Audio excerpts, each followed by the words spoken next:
Hello, welcome back to my channel and welcome to today's video. Today's video is going to be my second trimester recap. That is because I'm officially in my third trimester, which is kind of scary, not gonna lie. 28 weeks pregnant now, which is amazing. I can't believe the last 6 months have gone by so quickly. And before I kind of just move on and get into third trimester headspace, I did want to recap with you all of second trimester, how it went, symptoms I experienced, things my body went through. If any of you are pregnant yourself, or you're going to plan to get pregnant, or you're trying to get pregnant, I always found these videos really interesting just to know what each stage might have in store. So that's what we're going to do today. We're going to sit down and have a nice cozy chat together, go through trimester 2. How exciting. I am cold now, so I'm going to put my jumper back on. We're just going to get straight into it today. Obviously, if you have any questions in general, do leave them in the comments below. So, got my notepad here. One thing I do recommend is just writing everything down throughout your pregnancy, just because I know it's going to be amazing one day to look back on it for me and the baby, I'd say. And also it's amazing to sit and compare where you were a few weeks ago to where you are now. So trimester 2 of a pregnancy is from around week 13 to week 28. So it's that section of pregnancy. Now, I have done a trimester 1 recap, which I will link down below. My trimester 1, you'll have to go and watch about how that was. So, from the beginning of trimester 2, it's amazing. When I think of trimester 2, I can't get over how crazy this trimester journey has been. For me, trimester 1 was pretty much one block of being sick for 3 months non-stop. And trimester 2 has just been so different. Like, so much has happened and it's been an amazing trimester, and I wish I was like still experiencing it, but you know, time moves on, doesn't it? Going back to the beginning of trimester 2, during trimester 1 I was told that I have Hyperemesis Gravidarum, which is basically extreme pregnancy sickness. It's where you can barely keep anything down, like even water, fluids. Your body just rejects everything. I was prescribed some tablets. Those tablets I've been taking up until about week 25. So the sickness was still very much present, and also the nausea was. It didn't feel too different to trimester 1, it just wasn't as extreme. What I did was get my hopes up and just think that the moment trimester 2 hit, I would be fine and, you know, the sickness would stop. That was a bit difficult, but also by then I was used to it anyway, so I wasn't too gutted. But I would say, like, just prepare for that. Everybody is different, obviously. Just take each day as it comes, because it's going to be different for everyone. Yeah, I still found myself being very unwell, very sick. The tablets definitely did help with that. Though I was still nauseous and still sick, the tablets could help me keep things down. But what I did find quite early on in trimester 2 is I started kind of fancying food again, which was such a big change. I hadn't, throughout the whole of trimester, for over 3 months, I was pretty much no food, like no food would appeal to me. And that was actually really difficult for both of us, like Lawrence and me, because it was just so difficult to pick what to eat. Whereas trimester 2, I started noticing that I'd wake up and think, oh, I could really like eat some Cocoa Pops today, or I could really like cold pears. I could eat cold pears right now, you know? And so that was quite a novelty. I think that started around week 15 onwards, and that just made life just a whole lot more enjoyable. I also found trimester 2, food actually had a much more of an impact on my sickness. So eating things that were high in vitamin B and high in protein really did help keep the sickness to a minimum. I would say around the beginning of second trimester, I was probably still being sick maybe once a day, but that is incredible compared to what I was before. And slowly and surely it's gone to like once, maybe twice a week at the moment. In terms of now being 28 weeks pregnant, I'm still nauseous, I'm still heaving all of the time, and it just is what it is. I think I'm just a nauseous person in pregnancy. It's just, you get used to it, honestly. Yeah, so food became more and more appealing. I started noticing in terms of cravings, around the first half of trimester 2, I was still very much a savoury tooth person. Jacket potatoes I fancied, salty avocado I fancy. I still love avocado actually most days. The second half of the second trimester in terms of cravings, wow, like honestly, freezing cold fruit. I just cannot get enough. all I can think about most of the time is like a freezing cold fruit smoothie. We make our own smoothies at home, and I'll put a recipe of what I do for the smoothie I'm loving at the moment. I did show you on Instagram actually, but pretty much it has to be a freezing cold smoothie. I also love cold washed pears, oh my gosh, cold washed plums, peaches, anything juicy and cold. Oh, I haven't got any frozen strawberries left, I just realised. So that is like my main craving, I'd say, frozen fruit. What is my other craving? Marmite and avocado on toast. If you've never had it, you have to have it, it's delicious. I'm still very much into cereal in the morning, which is weird because before I fell pregnant I really wasn't a cereal person, and now I'm just having cereal every day. There's like a lot, I'm actually gagging. There's a lot of like meat type products I can't eat. I don't know, when you fall pregnant you smell meat differently, and I can smell like if it's a supermarket meat or if it's meat from the butchers where it's going to be organic and locally farmed or whatever, whereas like say if Florence will have some meat from a supermarket, I can smell the difference. I don't know what it is, but it just smells different. So yeah, that's in terms of foods cravings. I think that's it in terms of food and cravings. So the first half of the second trimester, I still needed to sleep more often than I would normally. I'm still quite tired. Quite a tired person throughout pregnancy, but I don't really nap at all anymore unless I'm absolutely like having a really unwell day. I don't nap, but the first half, I'd say, of trimester 2, I would get to 11 AM and my whole body would like start switching off. I just couldn't control it. I'd be sitting at my desk trying to do work and my body would just be forcing me to sleep. Didn't nap every day, but there were some days where I physically could not stay awake. So that was unexpected. Don't worry if that happens to you. I know the baby does a lot of growing in trimester 2, and that's going to be why you're tired. You're never going to be your normal self because you are housing a human being and a lot of your nutrients are going to that human being, which is the thing that makes you the most tired. I did, you know, it was difficult for me because I like being on the move, but I did let myself sleep on days I was desperate, or just at least like lie down and read a book, and that did actually help. I got a second wind, and then I'll just be working later into the night. Like it just worked out better to start earlier in the morning and then work a bit later in the night, so that was fine. Okay, so I've written here, some days the hunger is insatiable and some days you can barely eat anything. So yeah, it was very much like this still, but some days, honestly, the amount of food I could consume, so much more than normal anyway. It was just all of a sudden, I suppose compared to trimester 1, but all of a sudden I could eat a lot more. On some days, like the hunger was absolutely, oh my gosh, it just was not ending. But then the further I got into the second trimester, I think the more room the baby was taking, and I can't eat like a lot of things at the same time because it will just repeat on me. The acid, I'll get to the acid in a bit.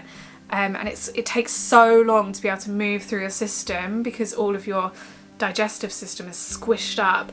It's just not worth eating big meals, so I just tend to eat like every 2 hours. So it wasn't until around week 17 that my bump finally started appearing. I think before week 17 I thought, oh my gosh, I've got a bump, but it wasn't. It was just like a tiny bit of bloat. It really wasn't a bump. But week 17 it was like just showing. So between week 17 and around week 22 it was just steadily growing, and I kid you not, I woke up one day between week 22 and week 23 and it had exploded out of my body. This bump had just come out of nowhere and was a full-on pregnancy bump. Even Lawrence that morning, he said, oh my gosh, it's just come out of nowhere. I've done that thing where it's popped. Tell you what I need right now. Can you just bring me a mint, please? Thank you so much. Saviours of pregnancy. Body. It was amazing, and actually I really loved it because I was like, finally, like I actually look like I'm pregnant. The best part of trimester 2 was the movements. Oh my gosh. I think before I fell pregnant, I genuinely thought I'd find the movements inside me really, really disturbing and like very much like out of Alien, the film. But I started feeling like from week 18 onwards, all I can explain, it felt like a tiny little fish slipping around inside there. Not gonna lie, at first I did find it really like a little bit weird. I think because the baby was so small, when it flipped, it just takes you by surprise. But I was like, wow, oh my gosh, it's happening. And there is a human inside there. I mean, right now the baby's going crazy because I'm talking. So that's when I started feeling it. Then, yeah, it's just progressively continued. You can actually feel how much bigger the baby is now when it's moving around. It's got to the point now where I think from week 25 onwards, Lawrence could feel it through my stomach when he has his hand there. And now at 27, 28 weeks onwards, you can literally see like elbows or something hard. You can like see where the head is because there'll just be like a bulbous bit on your tummy. You can tap it and it taps back. It's just incredible. I don't know what it's going to feel like at week 36. But it doesn't hurt. Actually, I've had the occasional like in the rib where I've been like, oh, that hurt. But generally, it just feels incredible. It's just such a wonderful feeling. And I tell you what the best part of it is. It's like when you talk or when Lawrence talks, that's when it will move lots. So it is literally responding to our voices. I've started playing music for the baby as well, and it really reacts well to music. So one thing I didn't know about, whether I was prepared for it or not, is another story, is like the separation of tummy muscles. You can actually feel how there's like no muscles here anymore. They're like separated from each other. Not too much. I can feel the top of my uterus. That makes you immobile in some ways. I'm not completely immobile obviously, but you know, when you are lying down or kind of slouching back, it's harder to get up because you're like, oh, the muscles aren't in the right place where they should be, so you have to like use your arms, or Lawrence helps me. It's not drastic, but it's definitely a difference. Like I definitely physically feel different now. And now I understand why they tell you not to exercise shortly after birth for a few weeks, let your body recover, because your muscles and all of your organs are moving so much around.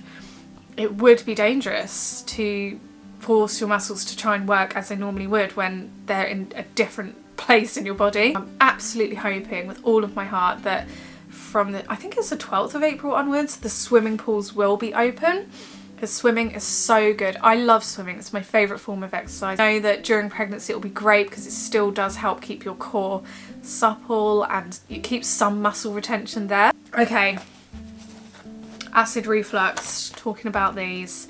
Acid reflux is just on another level. Now the reason it's so bad is because all of your organs are squished up. Some nights I've actually woken choking on the acid reflux.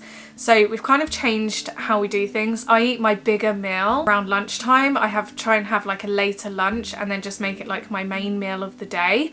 And then for dinner, I try to have something really small, or we have dinner by 5 p.m. Yeah, that's essentially how we're dealing with it. Because if I eat too close to bed, all night will just, into the next morning, I will suffer 10 times worse than I normally do. I've heard that acid reflux can also mean the baby will have like hair nails, or the hair nails are being made. So it's nothing really to worry about. I know you can go to the doctors and you can get an omeprazole, an anti-acid tablet, but the mints actually work really well. They work really fast. By the way, the Tesco ones are so much better than the branded ones. I really don't like the branded ones, but the Tesco ones are lovely. It's like having a polo in your mouth. Another good tip I received once is pickle juice, or drinking an acidic type juice. We do have pickle juice. Well, I have that quite often, just straight from the jar. But also apple cider vinegar I tend to have each day. We cook with it and everything. So that does definitely help. Sleep is still very hit and miss. I don't know if this is for everybody. I think now it's more to do with the fact that I'm obviously getting, like, my tummy's getting bigger, so it's harder to get comfy. Obviously I don't lay on my back, so I'm just always flipping from left to right. I've got a pregnancy pillow now, which I flipping love. This is the BB Hug Me one. I'm going to link it down below. It's not the cheapest. I was a bit, you know, taken aback by the price I was paying, but genuinely, I've heard so many good things about it, and genuinely, I now believe them. At first, I thought, you know, is it really going to be that great? But it's actually fantastic. The way it's made is incredibly supportive. I don't know, I just think it's a great pillow. It keeps my hips perfectly, like, parallel rather than my legs being too close and then my hips kind of suffering. And I do sleep a lot with one of my legs like right up, like curled right up, and the other one straight, which is actually a good position to be in. And so this is perfect for that. In terms of what we've got prepared, we're getting there. I uploaded a video last week where I was kind of showing you what I've bought so far, and I mentioned I haven't really bought many newborn things because I'm just not sure like how economical it is. Like if I buy newborn outfits, are they going to get 1 week out of them, if that, and then they'll be moving into the 0 to 3. But it seemed a majority of people said that you were shocked how long your baby was in newborn clothes, and a lot of you had to do like last minute shopping because you were thinking like me. It's like newborn outfits I do need to get, or newborn onesies, newborn vests, more of those. Still need to get pushchair, car seat, things like that. But we're getting there, like we've got a majority of the things. So I'm 28 weeks plus a few days now. I'm hoping by 34 weeks we're essentially sorted, because people go into labour at all sorts of times, and who knows when I'll go into labour. It includes being prepared for things, like someone mentioned the other day to have colic medication just in your cupboard just in case you've got a colicky baby. So if you've got any tips like that, do let me know. But yeah, overall second trimester has been an incredible experience. I can't wait to do it again one day. Struggled with the first trimester. The second trimester makes it up for you. I'm feeling really good. I'm going to show you the bump now. This is my bump. As you can see, it's getting a lot bigger, and yeah, it's definitely there now, and there's no denying the pregnancy is here. I do really wonder like how much bigger it's going to be and what it's going to look like right up until the end. That's the bump date. That's the second trimester recap. I really hope I haven't forgot anything. I probably have, but you know, we can blame everything on baby brain now. Anyway, I hope you're all doing really, really well, and don't forget to subscribe. Follow me on Instagram because I do a lot of content on there, and I'll see you again really, really soon.